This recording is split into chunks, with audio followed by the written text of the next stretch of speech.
అందరికీ welcome to our channel. ఈరోజు సెషన్లో మనం స్ట్రక్చర్ ఆఫ్ సి ప్రోగ్రామ్ గురించి చూసేద్దామండి. ప్రీవియస్ సెషన్లో నేను రూల్స్ ఏంటి, వేరియబుల్ నేమ్ని కన్స్ట్రక్ట్ చేయడం కోసం అసలు రూల్స్ ఏమేమి ఉంటాయి అనేది ఒక వీడియో చేశాను.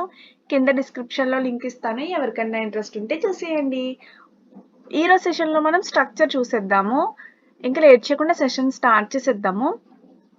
మనకి స్ట్రక్చర్ ఆఫ్ సి ప్రోగ్రామ్ని మనం రాయాలి అంటే, సిలో మనం ప్రోగ్రామ్ కోడ్ అనేది రాయాలి అంటే కొన్ని బేసిక్ స్ట్రక్చర్స్ అంటే ఇందులో కొన్ని పార్ట్స్ అనేవి ఉంటాయండి. ఏమేమి ఉండాలి, మనకి స్ట్రక్చర్ అనేది ఎలా ఉండాలి సి ప్రోగ్రాము అనేది ఈరోజు సెషన్లో చూద్దాము.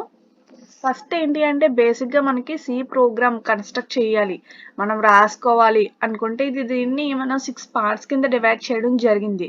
ఎందుకు అంటే ఒక పర్టికులర్ ఫార్మేట్ని అర్థం చేసుకోవడానికి, మనకి ఈజీగా అర్థం అవడం కోసం కానీ, ఈజీగా మనం రాయడం కోసం కానీ, మాడిఫై చేయడం కోసం కానీ, డాక్యుమెంట్ చేయడం కోసం కానీ మనం ఒక స్ట్రక్చర్ అనే దాన్ని 6 పార్ట్స్ కింద డివైడ్ చేసుకోవడం జరిగింది. ఇవన్నీ ఉంటేనే మనకి సి ప్రోగ్రామ్ అనేది మనం కన్స్ట్రక్ట్ చేసుకోవచ్చు అనమాట ఈజీగా.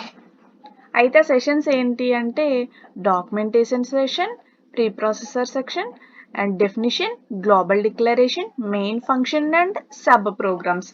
ఇవన్నీ కూడా స్ట్రక్చర్ ఆఫ్ సి ప్రోగ్రామ్లో పార్ట్స్ అండి. వీటి గురించి విడిగా చూసేద్దాం ఇప్పుడు క్లియర్గా. First documentation section. Documentation section ఏంటి అంటే ప్రోగ్రామ్ యొక్క డిస్క్రిప్షన్ అండి.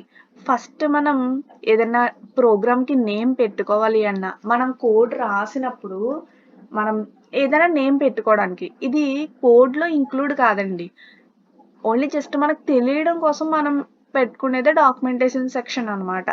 మనం ప్రోగ్రామ్ అనేది క్రియేట్ చేసిన టైం అండ్ డేట్ క్రియేషన్ అవి పెట్టుకోవడం కానీ ఇవన్నీ కూడా చేయొచ్చు అనమాట. అంటే ప్రోగ్రామ్కి కామెంట్స్ మనం నార్మల్గా పెట్టుకోవడానికి యూజ్ చేసేది మనం డాక్యుమెంటేషన్ సెక్షన్ అంటాము. ఈ డాక్యుమెంటేషన్ సెక్షన్ అనేది అవుట్పుట్గా రాదు అండ్ కోడ్లో ఇంక్లూడ్ అవ్వదు, కోడ్తో పాటు వచ్చింది కాదండి, మనకు తెలియడం కోసం మనం పెట్టుకునేది డాక్యుమెంటేషన్ సెక్షన్ అంటారు.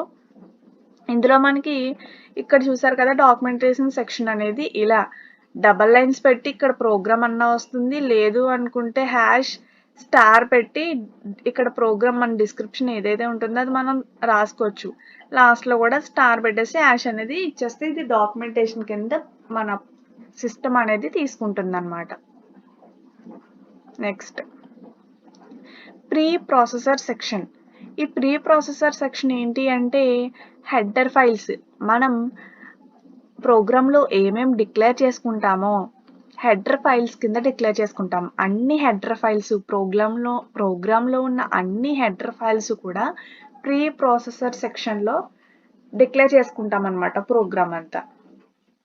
ఇది ఎందుకు అంటే హెడర్ ఫైల్ ఎందుకు యూజ్ అవుతుంది అంటే ఆల్రెడీ మనకి డిఫైన్డ్ కోడ్ అనేవి ఉన్నాయి కదండి ఫైల్స్, వాటిని మన కోడ్లోకి ఇంక్లూడ్ చేసుకోవడం కోసం మనం హెడర్ ఫైల్స్ అనేవి యూజ్ చేస్తాం అన్నమాట.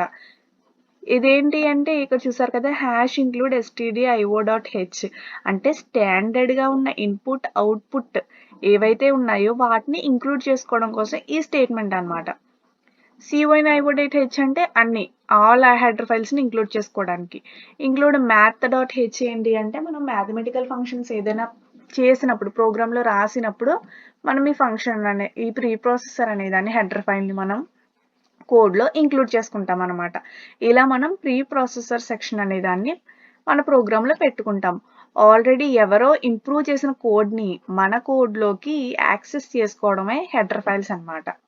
నెక్స్ట్ డెఫినిషన్ ఏంటి అంటే మనకి ప్రీ ప్రాసెసర్ సెక్షన్స్ లానేనండి ఇది కూడాని.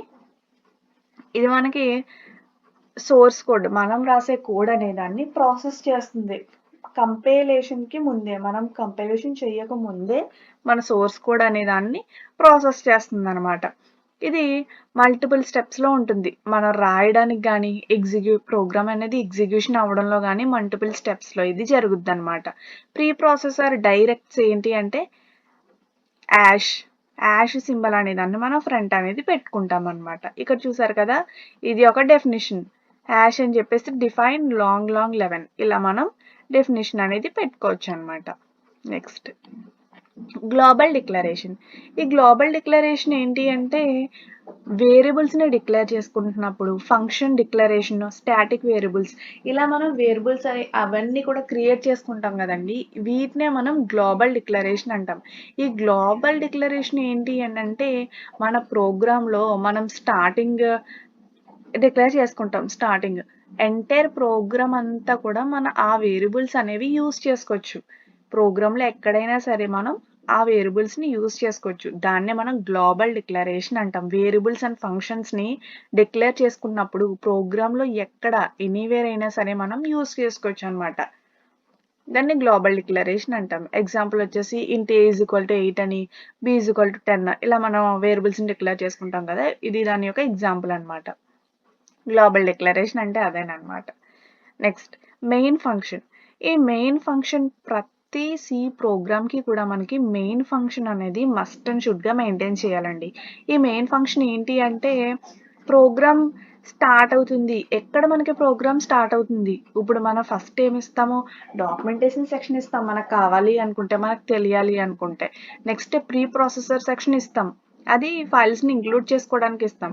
ఈ మెయిన్ ఫంక్షన్ ఏంటి అంటే ప్రోగ్రామ్ అనేది ఎక్కడి నుండి స్టార్ట్ అవుతుంది అని చెప్పేదే మెయిన్ ఫంక్షన్ స్టార్టింగ్ అనమాట. ఇది మనకి ఇలా కర్లీ బ్రేసెస్‌తో ఇట్లా ఉంటుంది. వాయిడ్ మెయిన్ అని ఇచ్చుకుంటాం. లేకపోతే ఇంటి మెయిన్ అని ఇచ్చుకుంటాం. ఇలా కొన్ని మెయిన్ ఫంక్షన్స్ అనేవి ఉంటాయి. వాటిని మనం ఇంక్లూడ్ పెట్టుకుంటాం అనమాట. అక్కడ ప్రోగ్రామ్ స్టార్ట్ అవుతుంది అక్కడి నుంచి అని తెలియడం కోసం. Next sub programs. ఈ సబ్ ప్రోగ్రామ్స్ ఏంటి అంటే ఇది యూజర్ డిఫైన్డ్ ఫంక్షన్స్.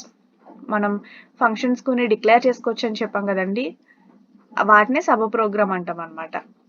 ఇది మనకి కావాలి అనుకుంటే మనం ప్రోగ్రామ్‌లో ఇంక్లూడ్ చేసుకోవచ్చు. లేదు అనుకుంటే లేదు. ఇక్కడ చూసారు కదా ఫంక్షన్స్ డిక్లేర్ చేసుకుంటున్నప్పుడు ఇంట్ సమ్ అని ఇలా బ్రాకెట్ ఓపెన్ చేసి ఇంట్ ఎక్స్, ఇంట్ వై ఇలా మనం ఫంక్షన్స్ అనే వాటిని క్రియేట్ చేసుకుంటున్నప్పుడు సబ్ ప్రోగ్రామ్స్ అంటామన్నమాట.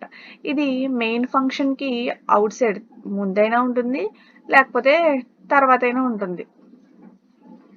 ఇలా స్ట్రక్చర్ ఆఫ్ సి ప్రోగ్రామ్కి సంబంధించి ఒక ఎగ్జాంపుల్ చూసేద్దామండి.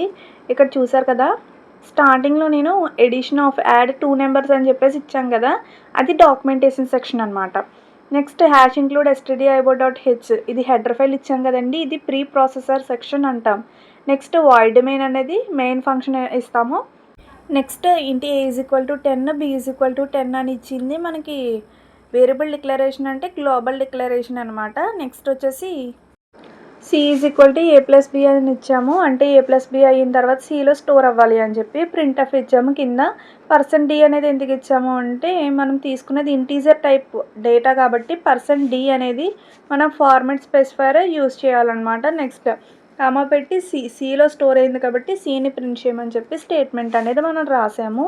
ఇలా మనకి ఇది సి ప్రోగ్రామ్ యొక్క స్ట్రక్చర్ అండి. ఇందులో మనకి documentation, pre processor, main function and global declaration గురించి చెప్పాము. ఇంకేం చెప్పలేదు అంటే డెఫినిషన్ అనేది ప్రీ ప్రాసెసర్ సెక్షన్లోకే వచ్చేస్తుంది. ఇంకొకటి సబ్ ప్రోగ్రామ్స్ అనేవి చెప్పలేదు కదండి, ఇందులో చూపించలేదు. అంటే అది ఫంక్షన్స్ని డిక్లేర్ చేసినప్పుడు యూజ్ చేస్తామన్నమాట సబ్ ప్రోగ్రామ్స్ అనేది. ఇది సింపుల్ ప్రోగ్రామ్ కాబట్టి ఇందులో మనం సింపుల్గా ఇలా రాసేసామన్నమాట కోడ్. ఇదండి ఈరోజు సెషన్. అర్థమైందని అనుకుంటున్నాను. మీ ఫ్రెండ్స్ ఎవరికైనా హెల్ప్ అవుతుంది అనుకుంటే వాళ్ళకి షేర్ చేయండి.